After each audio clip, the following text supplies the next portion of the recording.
This bag has done lots of traveling over the years. It might seem too small for all your essentials, but through my travels with this one bag, I've learned how to pack for 10 days in just one carry-on. Packing can be super stressful. Here's how to avoid over and underpacking. First, take a look at your itinerary. The events and activities you have planned will determine the types of items needed. Going swimming? Bring a swimsuit. Trekking through the rainforest? Pack hiking boots. For general trips, here's my rule of thumb.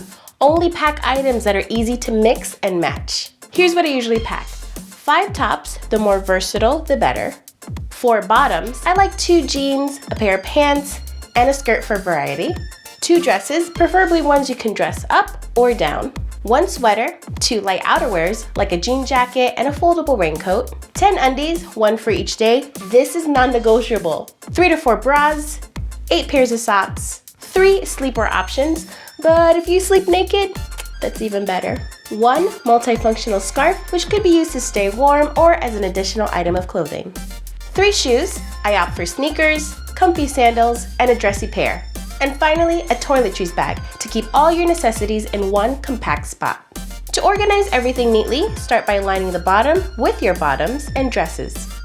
Individually roll up the rest of your items to save space. Undies, bras, and socks are best kept in smaller bags like packing cubes or even plastic bags. Fold over the bottoms like arms, wrapping everything in. Place your shoes in a separate bag to prevent messes, and place everything else inside. Save even more space by wearing the same outfit the day you're traveling out and in.